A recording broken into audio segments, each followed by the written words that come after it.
Olá, hoje a gente começa a segunda temporada do nosso podcast Vet Delas. A gente tem como tema para essa segunda temporada o empreendedorismo na construção da carreira da médica veterinária. A gente vai trazer aqui algumas convidadas e hoje temos uma convidada especial.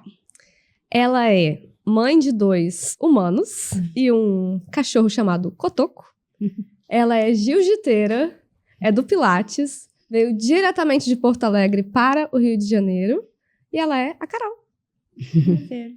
Muito bom estar aqui. Obrigada pelo convite. Achei a ideia de vocês maravilhosa.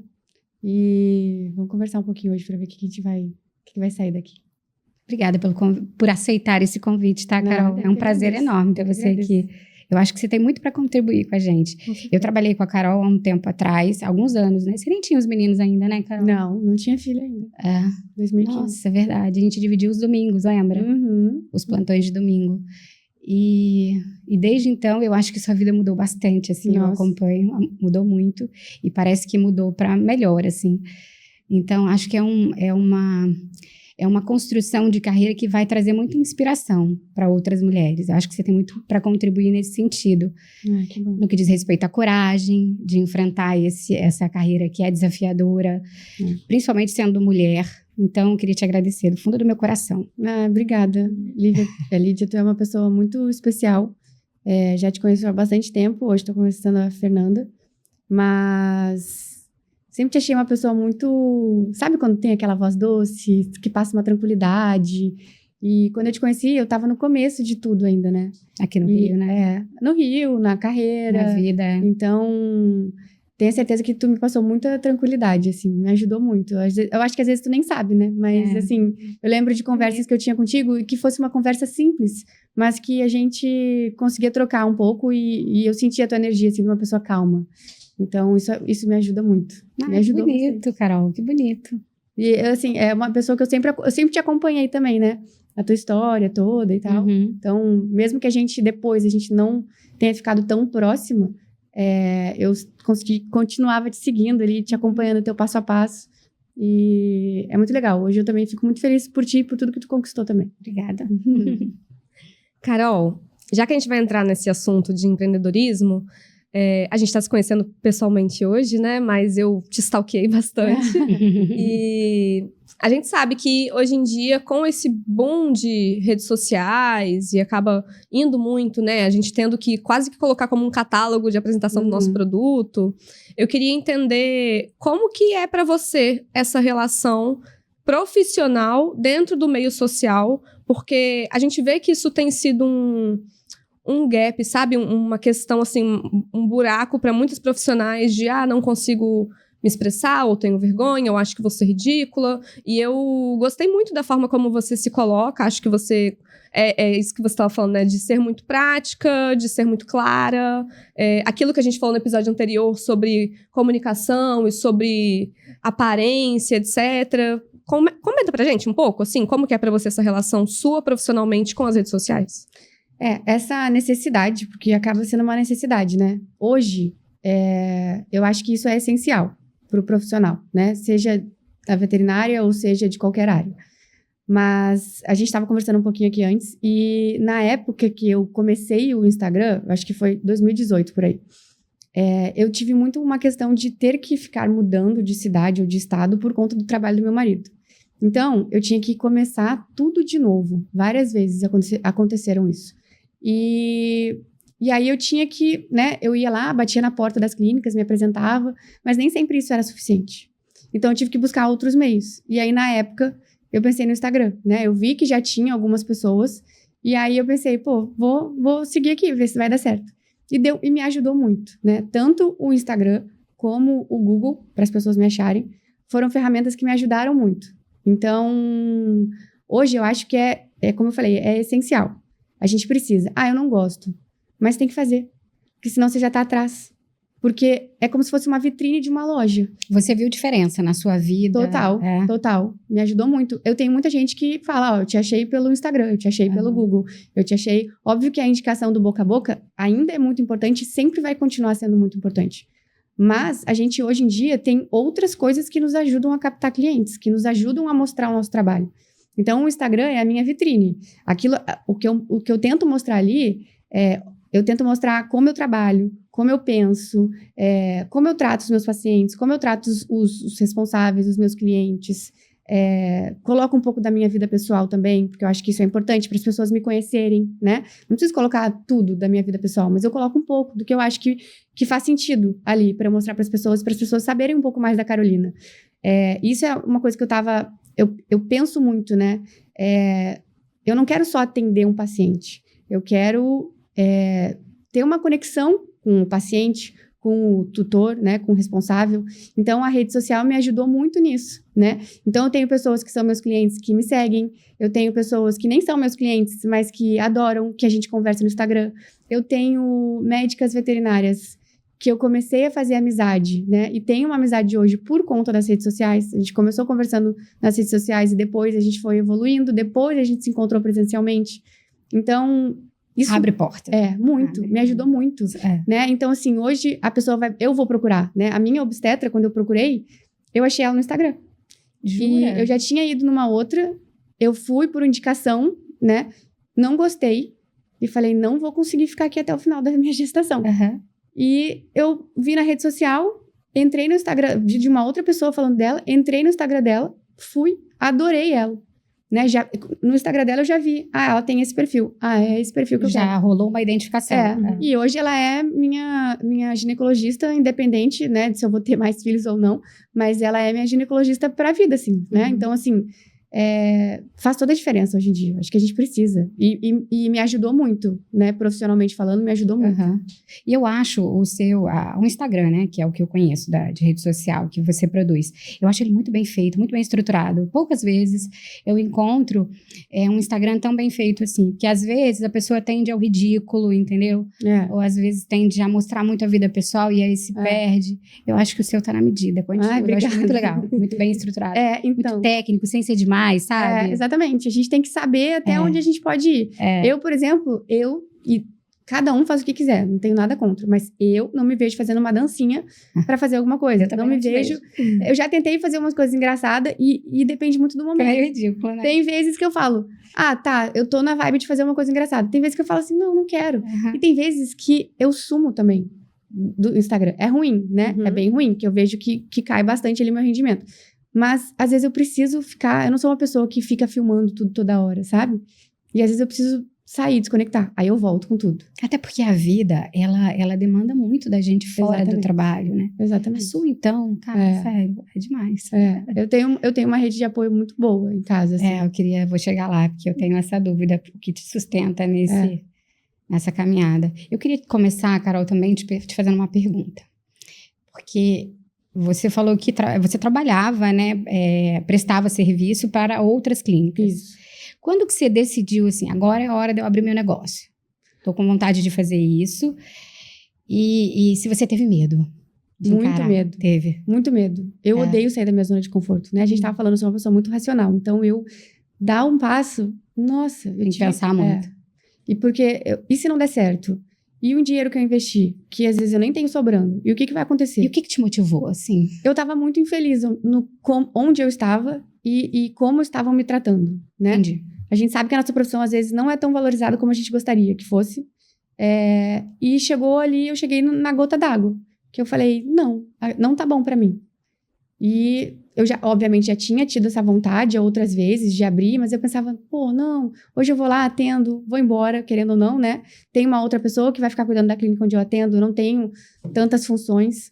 É confortável? Exatamente. Você ser funcionário. Exatamente. É muito confortável. Você apaga a luz e vai embora. É isso aí. E hoje eu entendo coisas que eu não entendia antigamente, né? Dessas clínicas que eu trabalhava. Hoje eu vejo um lado que eu não via. E que eu entendo o empreendedor hoje muito mais do que quando eu era só funcionário, né? Mas eu vi que não estava legal para mim, que eu não estava sendo valorizada. Eu falei, eu tenho que fazer alguma coisa. Ou eu vou ficar aqui sempre remando e nada vai acontecer. E aí eu falei, vou ter que dar esse passo, né? E aí eu fui para minha casa, conversei com meu marido, e ele falou, tá bom, vamos lá. E aí a gente foi com muito medo, mas... tá dando certo. A gente foi, olha que legal isso.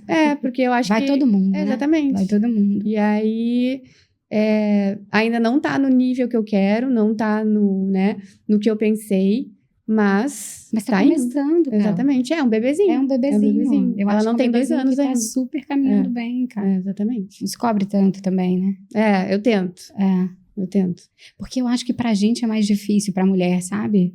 Muito. Muito mais difícil. Muito. As questões burocráticas que envolvem você ter um negócio. Exatamente. Ter um negócio no Brasil é difícil, entendeu? É horrível. É muito pesado. Mas... E é isso, né? É muito difícil pra mulher. Principalmente pra mulher que é mãe. Então, o meu marido, ele trabalha numa empresa, ele vai pra empresa e ele fica lá na empresa, resolvendo as coisas da empresa. Eu vou pra minha empresa e eu tenho que resolver coisas da casa, dos meus filhos, da escola. Ai. Entendeu? Eu sei. Da empresa. Então, isso é muito cansativo, né? Mas, ainda assim, eu tô num momento que é isso que eu quero. Era aí que eu queria chegar. Entendi. Qual foi a sua maior dificuldade, assim, quando você decidiu? Eu falei, eu vou abrir, agora vai. Conversou com o Matheus, decidiu com sua mãe e tal. Dinheiro. Dinheiro? É a dificuldade. Porque eu sou Investimento muito... alto? Assim, eu acho que não foi tão alto, não. Mas como eu não estava sendo muito valorizada onde eu estava, eu não tinha muito dinheiro sobrando para investir. Então, obviamente, eu precisei de ajuda, né? E o dinheiro, o medo de dar errado, né? Você tinha esse medo? Tinha. Até hoje eu tenho. E, às vezes, não tem como a gente ter, né? Assim, um empreendedor que sempre fala que ele sempre tem boas vendas e que tá tudo certo, pra mim é mentira, né? Então, assim, eu tenho meses bons, eu tenho meses ruins. E nos meses ruins eu falo assim, pô, será que eu continuo aqui? Será que vale a pena, sabe? Será que eu sigo? Será que eu paro? Será que eu volto a fazer volante? Será que eu fico com a clínica? Então... isso me pega muitas vezes. Mas eu também penso assim, poxa, gente, é muito difícil. A minha clínica não vai, né, ser maravilhosa nesse pouco tempo que ela tem. Então, eu preciso dar mais tempo para ela. O que eu posso fazer? Então eu vou lá na rede social e eu vou publicar mais, né? Eu vou fazer mais marketing lá na minha rede social. Eu vou fazer tal coisa. Eu vou mandar mensagem para tais pessoas, né? O que eu posso fazer para melhorar? Eu sou uma pessoa que tem muitas ideias. O problema é colocar elas em prática. Eu digo que eu precisava de alguém para ir colocando as minhas ideias em prática. Porque eu não dou conta de fazer, né? E eu sou um pouco assim, eu vou procrastinando, né? Não, eu vou fazer. E aí eu vou empurrando. Então, já até me perdi no que a gente estava falando aqui da linha de medo. Já fui lá na frente. Então, eu tive esse medo, assim, principalmente a parte financeira, o medo de não dar certo, a vergonha de não dar certo. Isso que eu ia te perguntar, se tem Com uma certeza. questão egóica aí. Claro. Principalmente do lugar que eu trabalhava, né? Assim, pô, eu pensei, eles vão ver que, de repente, eu não dei certo. E aí, eu vou ter que pedir pra voltar naquele lugar que eu não queria ficar, né? Ou naqueles lugares, enfim. O que eu vou fazer, né? O que eu vou fazer se não der certo? O que as pessoas vão pensar de mim, né? Então... Muita coisa pra você trabalhar, pra mudar, né? Não é fácil. Só que, assim, ao mesmo tempo, é assim, quem que vai fazer por mim? Quem que vai fazer pela minha casa? Quem que vai levar o dinheiro pra minha casa? Eu preciso fazer alguma coisa. Isso pode ser um motivador, entendeu? Isso pode te gerar coragem. Exatamente. Não pode dar errado. Exatamente. Então, vou colocar aqui o meu sangue. E sabe uma coisa que eu acho muito legal de quem tem negócio? O lado bom? É a flexibilidade. Exatamente. Que talvez você não conseguisse trabalhando em outro lugar, entendeu? Não sei se como volante, mas assim, fixa num lugar, você tem um horário pra cumprir. Como seu marido, por exemplo. Ele tá lá, ele tem que ficar lá. Na clínica, você pode ir entre um e outro, em casa, faz um cafuné aqui, um cafuné ali, resolve um problema, faz um mercado. Então, eu acho que a vida, ela fica mais leve nesse sentido. Fica. Então, a gente tem outros problemas, mas também a gente tem que ver o lado bom, né? E na minha rotina, com o meu filho, pela questão especial dele, eu tenho muitas coisas pra fazer com ele, né? Então... O tempo é importante, né? Muito. Essa flexibilidade. Exatamente. E entrando nesse ponto de tempo e também em algumas coisas que você falou de... eu tenho muitas ideias e às vezes, né, alguém tinha que estar ali, ou a questão da procrastinação. Você consegue delegar funções dentro desse mundo empreendedor? Eu tenho muita dificuldade.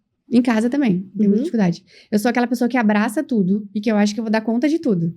E aí eu vou segurando. Até o momento que eu dou uma pane, assim, né? E a minha mãe fala isso, meu marido fala isso, tu tem que pedir mais ajuda. Porque eu falo assim, não, eu consigo fazer isso. Ah, tem que levar esse pro colégio, tem que levar esse pra terapia, aí eu tenho que ir no trabalho, aí depois eu vou no mercado, e aí depois eu sei o quê. E aí, eu tenho que ter tempo de ir na academia, eu tenho que ter tempo de fazer o meu pilates. E não dá, né? E aí é um momento que a gente explode. Então, eu estou tentando trabalhar isso um pouco melhor, porque eu sou muito centralizadora, assim, eu deixo tudo pra mim. Então, hoje, agora eu tenho uma secretária na clínica. Antes eu tinha uma secretária remota. Agora eu tenho uma pessoa física lá. Eu tô tentando passar as coisas pra ela, porque eu não tô dando conta de tudo, né? Então, eu tenho essa dificuldade. E nem trabalhar... tinha que dar conta de tudo. Exatamente. Eu vejo... E é isso para além da veterinária, isso como algo estrutural. Claro que não anulando as suas subjetividades, né? De a realidade da sua família, né? As coisas para além do trabalho. Mas a gente vê que... Aí volta naquele ponto que a gente falou sobre como a função do cuidado é sempre colocada para a mulher, e aí vai ser um cuidado de saúde, vai ser um cuidado de gerir a casa, gerir... Exatamente. Aí quando você entra nesse ponto da empresa, você já foi modelada para ser quem tem que dar conta de tudo, né? Então, eu ouço muito, até na minha terapia, assim, sobre essa coisa de questões egóicas, né? E isso é super válido pra gente se questionar e pra gente se movimentar, mas... É muito importante também a gente pensar dentro dessa estrutura macro de como o Brasil se organiza, né? Mulheres brasileiras se organizam, de você necessariamente vai ter que ter uma tripla jornada, uma quádrupla jornada. Exatamente. E aí, por mais que tenha a rede de apoio, né? Fico pensando como que as mulheres que querem entrar no empreendedorismo, muitas vezes não devem nem conseguir fazer esse movimento absurdamente fantástico que você fez. Não sei se você consegue reconhecer o quão incrível é de você conseguir tirar a coisa do papel e colocar em prática. E, caraca, já vai fazer 2 anos, sabe? Como que a coisa tá... Exatamente. E é muito difícil mesmo, né? De você ver, será que... E aí não falando do seu marido, mas será que os homens, dentro dessas relações heterossexuais, têm essas questões, sabe? De, caramba, eu tenho que fazer o mercado, e eu tenho que levar a criança no futebol, e eu tenho que não sei o quê. E, caraca, é muito... Já é difícil empreender. Já é difícil empreender na realidade que a gente está inserido. E aí entra o fator de gênero como um grande complicador. Gente. É estrutural. Não, meu marido não tem essa preocupação. Ele vai trabalhar, ele tá na reunião dele e, assim... Pleno. Explode o mundo e ele tá focado. Então, assim, não tem. E eu tava escutando esses dias, né? Uma mulher falando, tipo assim... A sociedade espera que a gente cuide da casa, que a gente cuide dos filhos, que a gente tenha filhos... mas e quem cuida da gente? Né? Que a gente cuida do marido também, às vezes. E quem cuida da gente? Quando que a gente se cuida? Né? A gente tem que aprender a se cuidar também. Então, é realmente muito, muito difícil, assim, essa rotina, né? Eu acho que, Carol, pra gente dar certo, pra isso aí funcionar, eu não vejo no embate a solução, entendeu?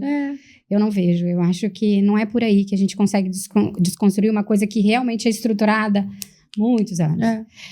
Eu acho que a gente precisa, o movimento ele precisa começar a surgir na necessidade da gente priorizar o cuidado com a gente. Exatamente. Por exemplo, você tem um Pilates, né? Olha, gente, eu tenho um Pilates. Ainda que no resto do dia você esteja totalmente envolvida com as outras atividades da casa, mas você não abandonar o seu horário do Pilates, entendeu? Eu tô falando isso pra ver se eu me escuto também. Não, mas eu faço isso também, tá? Porque aí, de repente, eu começo a mudar também. Eu faço isso. E aí começa. Não, realmente o Pilates pra ela é sagrado. E alguém vai começar a se movimentar na hora do seu Pilates, porque pra você é muito importante. Você deixou isso muito claro. E aí esse movimento começa suave. Entendeu? E começa a repercutir num todo, na sociedade como um todo. Porque eu acho que o enfrentamento, ele não gera uma solução. Eu também acho que não. É só o desgaste, essa coisa de, não sei, desse embate mesmo direto com o marido ou com os homens da sociedade. Eu acho que não é por aí. Eu acho que o caminho da revolução que a mulher vai fazer, ela mesma tem que fazer. Ela vai fazer. Ela vai fazer se priorizando, se colocando. Exatamente. Entendeu? Se colocando como importante naquele lugar. E isso é aos poucos. Sabe que eu acho que isso é uma visão bem geracional? Eu tenho uma visão muito diferente. Jura? Mas claro, vou falar por toda a minha geração, né? Mas eu acho que a sua visão é super fantástica num contexto individual. Mas quando a gente pensa em contextos coletivos, não existe nenhuma conquista coletiva sem uma movimentação coletiva. Entendeu? De tipo, quero fazer uma política pública para garantir uma licença maternidade de tanto tempo, para garantir um atestado que seja válido por conta de cólicas menstruais muito debilitantes, coisas relacionadas ao gênero, entendeu?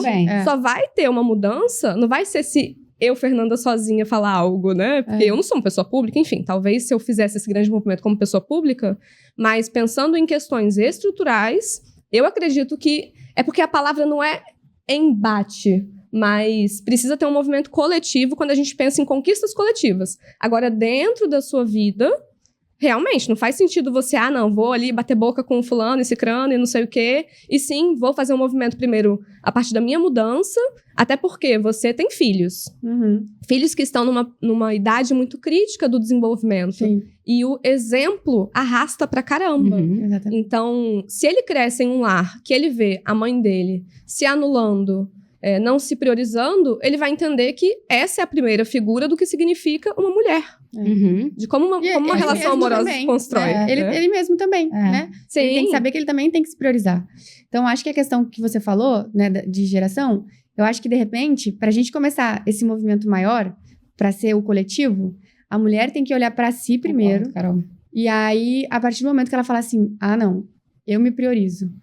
Juntas, as que se priorizarem vão conseguir, de repente, chegar nesse outro nível, sabe? Porque o movimento coletivo, ele não atinge uma mulher se ela não fizer a mudança. Se essa mudança que não acontecer nela, ela não recebe essa... Ela tem que estar disposta. Exatamente. Então, tem que ter uma transformação individual, um olhar para a sociedade patriarcal diferente, entendeu? Eu penso desse jeito. E aí, só devaneamos aqui, mas acho que é um assunto válido, né? Mas voltando para esse ponto do empreendedorismo, tem alguma coisa dentro desse mundo, na sua vida, que você ainda tem muita vontade de explorar e que você ainda não explorou? Seja por falta de tempo, seja por achar que ainda não tá lá. Dentro desse universo, sabe, de uma empresa, liderar pessoas, projetos. Tem. Assim, eu acho que a primeira coisa é a minha empresa crescer mais ainda. E aí eu tenho uma equipe de oftalmos, assim, e ter uma clínica... Porque hoje eu tenho uma clínica como eu quero, mas assim, não do tamanho que eu quero, do jeitinho exatamente como eu quero, com os aparelhos que eu quero, que a Lídia sabe que é caro pra caramba.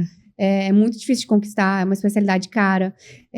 Então, sim, eu gostaria de ter uma clínica maior, com uma equipe maior, onde eu possa ter mais tempo, obviamente que eu vou querer atender, mas que eu possa ter mais tempo de cuidar da minha equipe, de ensinar, e principalmente ensinar, porque assim, oftalmo, eles vão poder aprender fazendo uma pós-graduação, fazendo um curso, convivendo com outro especialista. Mas, de repente, ensinar coisas que eu sei que eu me acho também ok, que eu posso passar isso. Como a questão do marketing é uma área que eu gosto muito. A questão de vendas é uma área que eu acho que eu também tenho que me aprimorar mais. É uma área que eu procuro bastante. A questão de como tratar um cliente. Eu poder cuidar da minha equipe nessa questão, assim, sabe? Talvez eu ficar numa parte também um pouco mais administrativa, apesar de eu amar veterinário e continuar querer atendendo sempre. Então, isso... E sei lá, vai que um dia eu fico tão boa nisso que eu chego a palestrar para várias pessoas, entendeu? Já pensei nisso, isso já me veio na cabeça.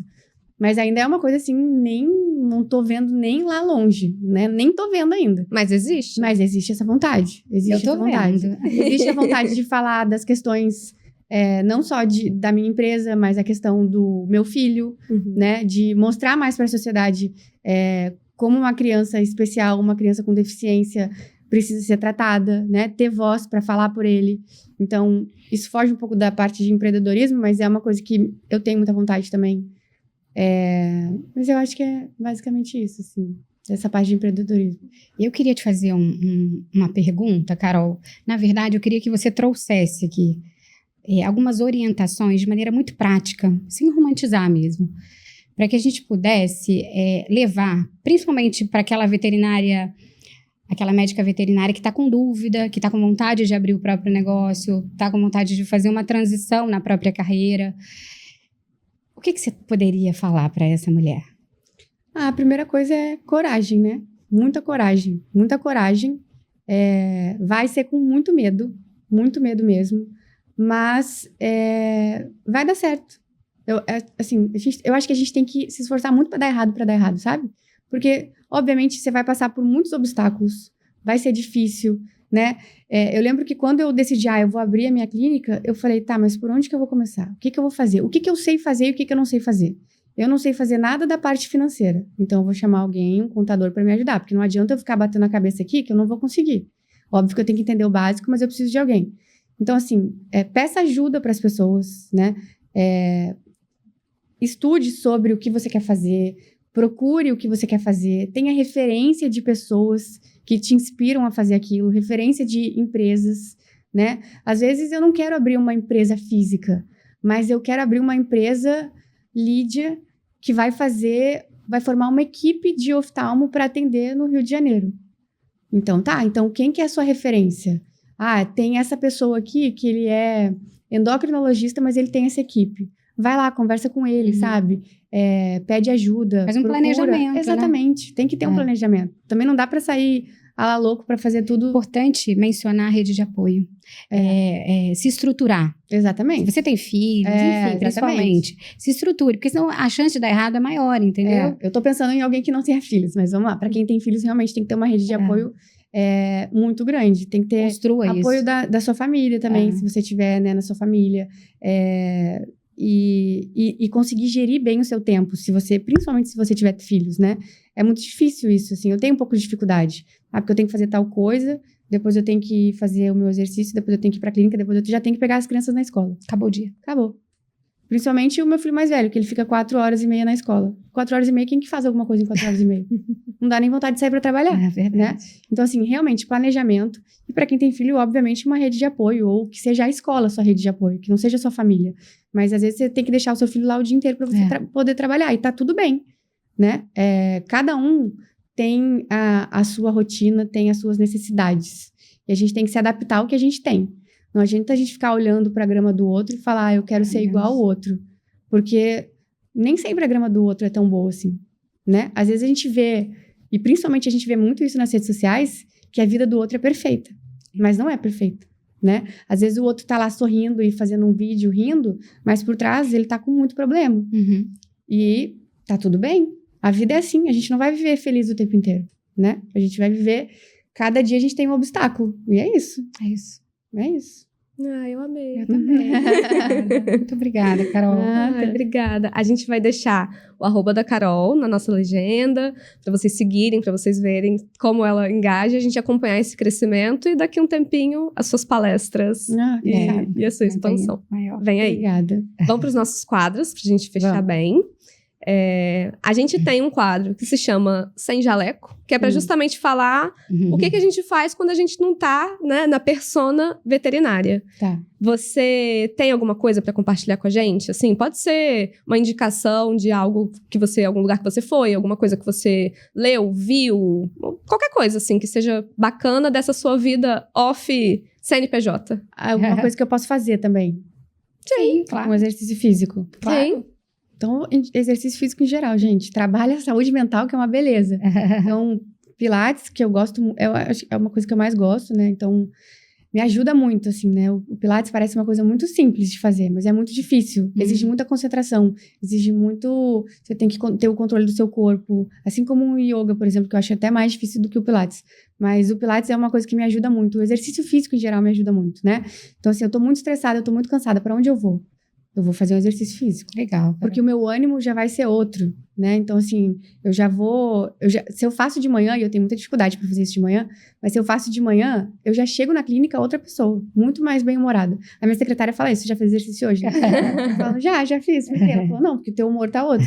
O olhinho brilha. Exatamente. Então, assim, um exercício físico que seja 30 minutos no dia, 30 minutos 3 vezes ao dia, e depende da sua rotina, e não se cobre para fazer igual a influenciadora que faz todos os dias e tem um corpão maravilhoso e toma 1 milhão de coisas. Então, faça da maneira que você pode. Eu odeio isso, assim, também.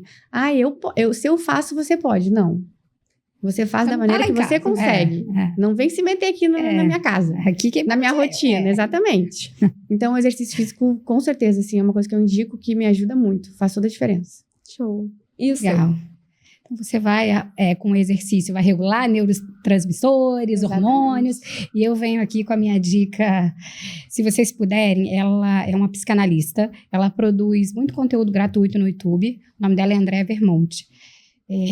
Eu insisto muito nessa tecla do autoconhecimento, do estudo de nós mesmos, pra gente se fortalecer e enfrentar as jornadas da vida. Que a vida é difícil, né? A vida, eu falo sempre isso, a vida não é um morango. Então, se a gente se conhece, ela fica um pouco mais fácil. Então, junto com o exercício físico, um pouquinho de autoconhecimento, né? Perfeito. O meu sem jaleco, eu fiquei pensando bem porque eu trouxe já um livro, né? Aí eu trouxe um podcast, eu queria tentar trazer múltiplas coisas, porque tem gente que não gosta do formato podcast, né? E uma coisa que me balançou muito, assim, nesses últimos dias, e eu acho que vai muito ao encontro do que a gente estava falando, dessa coisa de movimento individual e movimento coletivo, é a minha indicação do sem jaleco. Por quê? Quando eu tô sem jaleco, eu faço muitas coisas. Dentre elas, eu tento, dentro do tempo que eu disponho, me engajar politicamente. E aí, sem levantar aqui nenhuma bandeira partidária, nem nomes, enfim, mas dentro do que eu acredito, né, que é o melhor para mim, para minha comunidade.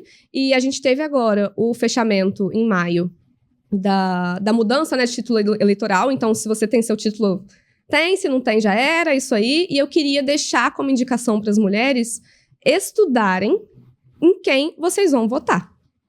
Dentro do que você acredita, enfim, não vou levantar nenhuma bandeira aqui, mas a gente reclama muito sobre essas coisas de, jornada de trabalho de tantas horas, ou licença não sei o quê, né? E a gente não pensa em quem a gente tá votando, sabe? Exatamente. Então, quero na hora de votar, fica desesperado pra procurar em quem que eu vou votar. Na véspera, pergunta pro vizinho, aí, você vai votar em quem, né? Exatamente. Então, se engajem nesse sentido, sabe? Porque pra gente ter essas mudanças estruturais, pensando em direitos, em conquista de direitos, e a gente tá vendo aí uma onda de muita tentativa de tirar direitos de mulheres, bizarro, né? A gente precisa estar muito munida de conhecimento. Então, minha indicação é essa. Ótimo, adorei. Também. Ótimo. E a nossa indicação do Feito por Elas é uma organização não governamental, que é uma ONG, que é o Luiz Maria, que é da Juliana Macedo, que veio aqui já. Se vocês não viram o episódio dela ainda, recomendo muito que veja, tá muito legal. Eu não pude estar presente, mas Lídia representou a gente muito bem. E o Luiz Maria, ele tem esse nome por causa de uma cachorrinha da Ju, ela colocou em homenagem. Não tem um espaço físico, mas existe uma movimentação da Juliana e de outras mulheres, né? Um projeto bem feminino, por isso que a gente quis trazer, de trazer dignidade para esses animais não humanos, que são os nossos pacientes, né? A gente vai deixar também o @ do Luiz Maria nas nossas inscrições, sigam. Todo mês eles têm uma empresa, né, que adota o Luiz Maria, e aí a empresa que a gente trouxe, que foi o Vira-Lata Complexo, adotou o Luiz Maria, então assim, tá tudo conectado para fazer doações, né? É um trabalho muito sério. Eles fazem um trabalho muito sério. É fantástico. Muito sério. Carol, muito obrigada por ter vindo. Adorei. Foi fantástico. Eu não sou mãe, mas se um dia eu me tornar, eu espero ter um pouco da sua mentalidade, porque eu acho fantástico como você consegue levar a vida. Obrigada. Como empreendedora e como mãe. Obrigada. Obrigada, Até o amei, próximo meninas. episódio. Foi ótimo. Vete Delas é um videocast gravado e produzido na Libra Produções. O roteiro é meu, Fernanda, e também da Lídia. Nos falamos no próximo episódio. Tchau!